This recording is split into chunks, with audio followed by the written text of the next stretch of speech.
আসসালামু আলাইকুম। আশা করি সবাই ভালো আছেন। আলহামদুলিল্লাহ আমি অনেক ভালো আছি। তো আজকের সকালের আকাশটা এত সুন্দর আলহামদুলিল্লাহ। খুব সুন্দর আজকের আকাশটা। আর এই সময়টা যখন আবহাওয়াটা ভালো থাকে তখন আসলে সকাল থেকেই দিনটা কিন্তু খুব সুন্দর লাগে। আর যেদিন মেঘাচ্ছন্ন থাকে সেদিন সকাল থেকেই কিন্তু আকাশটা খুবই অন্ধকার থাকে। মানে ভিডিওটা যখন করি তখন কিন্তু তেমন একটা ক্লিয়ার আসে না। তো আজকের আকাশটা আলহামদুলিল্লাহ মোটামুটি খুব সুন্দর আছে। আর আজকে যেমনটা থাম্বনেলে দেখছেন, আজকে কিন্তু মূলত এটা একটা হারভেস্টিং ভিডিও। আজকে মোটামুটি আলহামদুলিল্লাহ অনেক সবজি হারভেস্ট করব। তো যারা ভিডিওটা দেখবেন, আশা করি সম্পূর্ণ ভিডিওটা দেখবেন। আর দেখে যদি আপুর ভিডিওটা ভালো লাগে, তাহলে সবাই লাইক, কমেন্ট, শেয়ার করে পাশে থাকবেন। আমার নতুন বন্ধু যারা আছেন, চ্যানেলটা সাবস্ক্রাইব করে দিবেন। যারা করছেন তাদেরকে অসংখ্য ধন্যবাদ। তো আবারও বলি, আসলে ধৈর্য খুব বড় একটা জিনিস। যারা ভিডিওটা দেখবেন একটু ধৈর্য নিয়ে দেখবেন। আর মাশাআল্লাহ দেখেন এই বরবটিগুলা কি সুন্দর লম্বা হয়। আর মাংস কিন্তু অনেক পরিমাণে থাকে, মোটা তো আলহামদুলিল্লাহ একটু খেয়াল করলে বুঝবেন। তো আরেকটু বলে নিই, অনেকেই আবার আমার লাল বরবটির কথা জিজ্ঞেস করতেছেন। তো বীজ আমি অনেক জায়গায় ডেলিভারি করতেছি বা করছি। আমি আগেই বলছি, শীতের বীজ যেগুলা বা এই বরবটির বীজ এগুলা কিন্তু খুব সীমিত, খুব বেশি একটা হচ্ছে না। বা শীতের যে সবজির সিমের বীজগুলা সেটাও প্রায় শেষের দিকে। তো এখনও যারা নিতে চান, আমার এই ভিডিওর লিঙ্কে আমি দিয়ে দেবো, লিঙ্ক দিয়ে দেবো। সেখানে ফলো করে, পেজে ফলো করে আপনারা মেসেঞ্জারে নক দিবেন। ইনশাল্লাহ আপনাদেরকে দেওয়ার চেষ্টা করব। আর এই যে লাল কালার বরবটিটা, এটা আমি আমার বাগানে কিন্তু প্রথম এবার চাষ করছি। তো মাশাল্লাহ আমার সাদা বরবটি যেরকম ফলন হয়, আলহামদুলিল্লাহ লাল বরবটিটাও মোটামুটি অনেকটা সেরকম ফলন হয়। আর সাদার থেকে কিন্তু লালটা খুবই মোটা, একটু খেয়াল করলে দেখবেন আমার হাতে কিন্তু ২ রকমের বরবটি আছে। সাদা থেকেও কিন্তু লালটা মোটা। আর রান্না করলেও দেখা যায় কি একবারে নরম গলে যায়, আর খুবই সুস্বাদু। তো যারা যারা বীজ নিতে চান, খুব দ্রুত আপনারা কমেন্টস করুন। মেসেঞ্জারে কমেন্টস করলে ইনশাল্লাহ বীজ পৌঁছে যাবে। তো যাই হোক, আজকে যেহেতু আজকে একটা হারভেস্টিং ভিডিও, তো আজকে মোটামুটি টুকটাক অনেক সবজি হারভেস্ট করব। আর আমার এই বরবটি গাছগুলা অনেকটাই নষ্ট হয়ে গেছে। কয়েকটা দিন একটু ঝামেলার মধ্যে আছি, যার কারণে গাছে তেমন একটা যত্ন নিতে পারতেছি না। যার কারণে আমার গাছগুলা প্রায় অনেকটাই কিন্তু নষ্ট হয়ে গেছে। আর বরবটিগুলো যে হারভেস্ট করি, দেখেন কত সুন্দর গোড়া থেকে হারভেস্ট করি। আসলে দেখেন সবুজ বরবটি আমরা যারা চাষ করি, সেটা মানে কার কেমন লাগে জানি না, কিন্তু আমার কিন্তু তেমন একটা ভালো লাগে না। আর এই যে সাদা বরবটিটা আর এই লাল বরবটি তো নতুন করলাম এবছর। তো লাল বরবটিটা ফলন তো আলহামদুলিল্লাহ খুবই ভালো। যার কারণে আমি কিন্তু মাত্র ৩-৪টা খেয়েছি। আর আজকে কয়েকটা তুললাম, আর বাকিগুলো কিন্তু সব বীজের জন্য আমি রেখে দিছি। কারণ অনেক বন্ধুরা আমাকে লাল বরবটির জন্য এখনও নক করতেছেন। তো আমি যেহেতু দেখলাম খেয়ে যে না মোটামুটি খুব সুন্দর, যার কারণে আমি বীজ রাখতেছি। আর এই যে সাদা বরবটিটা যারা সবসময় ভিডিও দেখেন, অবশ্যই আপনারা দেখেন যে আমি একবারে গোড়া থেকে হারভেস্ট করি। এখনও দেখতে পেলেন যে একবারে গোড়া থেকে হারভেস্ট করলাম। তো এরকম ফলন হলে কিন্তু আলহামদুলিল্লাহ খুব ভালো লাগে। আর সবুজ বরবটিটা তেমন একটা হারভেস্ট মানে ফলন হয় না। তো যার কারণে সেটা আমার কাছে তেমন একটা ভালো লাগে না। তো বাগান বীজ যদি ভালো হয়, বাগান আমরা যতই মনোযোগ সহকারে নাও যদি করি, আপনার বীজ ভালো হলে ফলন মোটামুটি আলহামদুলিল্লাহ অনেকটাই ভালো পাওয়া যায়। আর ফলন ভালো হওয়ার জন্য সবসময় অনেকেই কমেন্টস করেন যে আপু আপনার মাটিটা কিভাবে তৈরি করেন। আসলে আমি ভিডিওতে সবসময় বলে দিই, বেশিরভাগ ক্ষেত্রে আমি বলে দিই। তো অনেকে হয়তো বা দেখা যায় কি সম্পূর্ণ ভিডিওটা দেখে না, স্কিপ করে দেখে। তো যার কারণে বুঝতে পারে না। আর যারা নিয়মিত ভিডিও দেখে তারা হয়তো বা অনেক সময় বিরক্ত হয়ে যায় যে আপু একই কথা বারবার বলে। আসলে অনেকে স্কিপ করে দেখে, তো যার কারণে কমেন্টস করে। তো মাটিটা কিন্তু আমি সবসময় আপনাদেরকে বলি বা সাজেস্ট করি, আপনারা জৈবভাবে রেডি করবেন। আর এতে দেখেন আলহামদুলিল্লাহ কি সুন্দর একটা ধুন্দুল, মানে উপরের দিকে। আর এই ধুন্দুলগুলা এত মিষ্টি, এত মিষ্টি।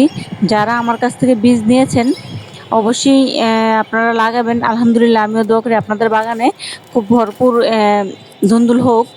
তো তখন খেয়ে অবশ্যই আমাকে কমেন্টসে জানাবেন বা ভিডিওতে জানাবেন যে দুন্দুলগুলো আসলে কি মিষ্টি, জাতটা কেমন। যেমনটা আমার বাগানে দেখতে পাচ্ছেন, আপনাদেরও কি এরকম হয় কিনা। তো মাটিটা আমি আগেই বলে দিই, মাটিটা সবসময় ভালো করে রেডি করবেন। মাটি যত ভালো রেডি হবে, গুণগত মানসম্পন্ন হবে, আপনার সবজির ফলনও আলহামদুলিল্লাহ ভালো হবে। আর আরেকটা সত্য হচ্ছে ওই যে বীজ ভালো নেওয়া। বীজ যদি ভালো হয় তাহলে আপনার সেখানে সবজিও ভালো হবে। আর একটু তো আমাদের কেয়ার করতেই হয়, কোন গাছটা থেকে কখন হারভেস্ট করব, কোনটার মধ্যে খাবার দেব, কোন গাছটা আমার কি খাবারের প্রয়োজন, এটা একটু খেয়াল করতে হয়। এই জিনিসগুলো খেয়াল করলে কিন্তু আমাদের ফলন অনেকটাই সহজ হয়ে যায়। আর এখানে কিন্তু আমার 2টা বেড এমনিতেই পড়ে আছে। আসলে এই বেডগুলো এখন আমি বেরও করতে পারতাছি না, নাড়াচাড়াও দিতে পারতাছি না। তো যার কারণে এখানে আমি যাই লাগাই না কেন, ও যে রৌদ্রটা সরাসরি পড়ে না, যার কারণে কিন্তু গাছগুলি তেমন একটা হয় না। আর আলহামদুলিল্লাহ করলার ফলনগুলো মাশাআল্লাহ মোটামুটি ভালো। তো আবার একটু পাতাগুলো উপরের দিকে হলুদ হয়ে গেছে। তো এখন একটু নাইট্রোজেন যুক্ত খাবার দিতে হবে, যাতে করে গাছগুলো একটু ভালো হয়। যদিও বা গাছটা অনেকটাই পুরনো হয়ে গেছে, তো তারপরও একটু চেষ্টা করব নাইট্রোজেন জাতীয় খাবারটা দিয়ে গাছটাকে একটু মানে একটু সারিয়ে তোলার জন্য আর কি। আর এই যে ছোট ছোট পোকাগুলি, এটা কিন্তু কলমি শাকের মধ্যেও কিন্তু চলে আসে। তো কিছু কলমি শাক আমি এখান থেকে ফেলে দেবো। আর এই কলমি শাকগুলো এখান থেকে আমি 3-4 বার কিন্তু হারভেস্ট করলাম। আর এই যে এখন যে কলমি শাকগুলো দেখতেছেন, এটা কিন্তু আমার বীজ থেকে। তো এখনো একবারও হারভেস্ট করি নাই। তো এখন একটু হারভেস্ট করে দেবো। আসলে বীজ যদি নতুন হয় তাহলে কিন্তু খুব দ্রুত ফলন সেখান থেকে চলে আসে। তো আমার এই গাছগুলো কিন্তু তেমন একটা ভালো ছিল না। তো তারপরে একটু করে খাবার দিয়ে দিলাম। দেওয়ার পরে কিন্তু মোটামুটি খুব সুন্দর বড় হয়ে গেছে। আর এরকম প্রতিটা বড় টবের গোড়ায় যদি এরকম একটু একটু করে শাক লাগিয়ে রাখা যায়, সেখানেও কিন্তু ফলন কিন্তু ভালো হয়। কারণ যে বড় বেডগুলো থাকে, সেখানে কিন্তু চাইলে আমরা একটু করে শাক চাষ করতে পারি। যেমন এইরকম কলমি শাক বা অন্যান্য যে শাকগুলো আছে, বা 2-1টা করে ডাঁটা শাক, তো এগুলা কিন্তু আমরা করে রাখতে পারি। আর এই যে হেলাঞ্চা শাক বা মলচা শাক বা সেচির শাক, যে নামে ডাকেন, এটা যদি একবার আপনার বাগানে অল্প কিছু লাগাতে পারেন, তো সেখান থেকে কিন্তু খুব সুন্দর ফলন হয়। আর আলহামদুলিল্লাহ এখনকার পুঁই শাকগুলো একটু ভালো হচ্ছে। তো এরকম একটু একটু করেও যদি আপনারা একটা টবে একটু একটু করে শাক বা সবজি লাগাতে পারেন, তো সেখান থেকে পাঁচমিশালি শাকটাও কিন্তু আমরা তুলতে পারি বা খুব টেস্টি মনে হয়। তো এই কারণে বললাম যে ছোট বাগান থেকেও কিন্তু আমরা চাইলে আমরা ঝুড়ি ভরে কিন্তু সবজি আমরা হারভেস্ট করতে পারি। তো আপনাদের সাথে নিয়ে অবশ্য দেখাবো যে আমি আমার হারভেস্টিং এর পরে কতটুকু সবজি আমি আমার বাগান থেকে হারভেস্ট করলাম। আর এখনকার পোশাকগুলো আলহামদুলিল্লাহ মোটামুটি ভালো। পাতার মধ্যে কোনো ছিট বা পোকা কোনো কিছু আক্রমণ করে নাই। খুব সুন্দর ফ্রেশ একেবারে। আর এই বছর বর্ষার সিজন হলেও বৃষ্টির পরিমাণটা কিন্তু অনেকটাই কম। বর্ষা হলেও কিন্তু তেমন একটা বৃষ্টি এখন হচ্ছে না। কারণ বর্ষার আগে কিন্তু যেরকম বৃষ্টি ছিল, ওই তুলনায় এখন তেমন একটা বৃষ্টি নাই। বৃষ্টি যদি আরেকটু হতো, গাছগুলা কিন্তু আরেকটু ভালো থাকতো। আর রোদ উঠলে তো প্রচুর রোদ ওঠে। তো দেখা যায় যে একদিন গাছে যদি ঠিকমতো পানি দেওয়া না হয়, তো সেখানে গাছগুলা নষ্ট হয়ে যায়। তো যার কারণে দেখা যায় কি, একটা গাছ যদি একবার দুর্বল হয়ে যায়, সেই গাছটাকে সবল করতে কিন্তু প্রচুর কষ্ট হয়। তো আমার বাগানেও কিছু কিছু গাছ এরকম নষ্ট হয়ে গেছে। একটু কারণ আছে, যে বললাম একটু সমস্যায় আছি, একটু ব্যস্ত আছি, যার কারণে আমার গাছগুলোর যত্ন কয়েকদিন যাবত একটু ভালো করে নিতে পারতেছি না। তো আপনাদের বাগানের গাছগুলি কার কার কি অবস্থা জানাবেন। আর এই যে আপুর বাগানে যেরকম দেখলেন একটু একটু করে শাক, একটু একটু করে সবজি আমি হারভেস্ট কিন্তু প্রতিনিয়ত করি। আর এই যে আমার যে একটা ডাঁটা শাক গাছ, এরকম আমার 2-3টা ডাঁটা শাক গাছ আছে, যেখান থেকে আমি প্রতি 10 থেকে 12 দিন পর পর এরকম কিন্তু শাকগুলি হারভেস্ট করি। তো করার পরে দেখা যায় কি, আবার সুন্দর করে গাছটা একটু খাবার পেলে কত সুন্দর এই যে শাক কিন্তু আবার রেডি হয়ে যায়। আর আলহামদুলিল্লাহ এই শাকগুলো খেতেও কিন্তু খুব ভালো লাগে, কারণ পাঁচমিশালি শাক কিন্তু সবসময় ভালো লাগে। তো যারা যারা অল্প ছোট বাগান থেকেও এরকম প্রচুর পরিমাণে শাকসবজি হারভেস্ট করতে চান, তারা কিন্তু এই স্টেপগুলো অবশ্যই ফলো করতে পারেন।